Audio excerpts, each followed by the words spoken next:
नागपुर के हुड़केश्वर थाना क्षेत्र में एक व्यक्ति पर कुल्हाड़ी से हमला कर हत्या की कोशिश का मामला सामने आया है। सूचना मिलते ही हुड़केश्वर पुलिस ने आरोपी को गिरफ्तार कर लिया और हत्या की कोशिश मामले में आगे की जांच जारी है।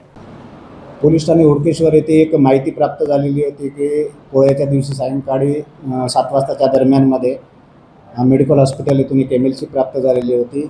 सचिन वलथरे वय 44 वर्ष, राहणार संजय नगर, वीरगाव झोपडपट्टी येथील राहणारा असून त्याच्या शेजारी राहणारा एक नरेश नायले नावाचा व्यक्ती आहे।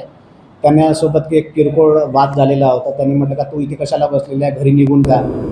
या कारणावरून राग त्यांनी मनात धरून त्याच्या सायकलला असलेली कुऱ्हाड ती काढली आणि पाठीमागून जाऊन त्याच्या मानेवर मारले। त्याच्यावरून तो गंभीर जखमी झालेला होता। जखमी अवस्थेत त्याला उपचारासाठी नेलेलं होतं। त्याची प्रकृती चांगली आहे। ट्रॉमामधून त्याला डिस्चार्ज देण्यात आलेला आहे। आरोपीला आम्ही तात्काळ ताब्यात घेऊन त्याच्याकडे तपास केला आणि 2 दिवसाची पोलीस कोठडी त्याच्याकडून प्राप्त करण्यात आलेली आहे। अधिक तपास आमच्या इथले मारण्याचे कारण समोर अद्यापपर्यंत आलेले नाही आहे। फक्त एक किरकोळ त्यांचा शाब्दिक वाद झालेला होता आणि शाब्दिक वादावरून एकाच एरियात राहणारे आहे ते त्यांनी त्याला हटकलं। याचा त्याला राग आला का तू मला इथे बसलेला आहोत, तू का हटकला आणि घरी का जा म्हणतो। एवढ्या क्षुल्लक कारणावरून त्याने त्याला कुऱ्हाडीनं मारहाण केली।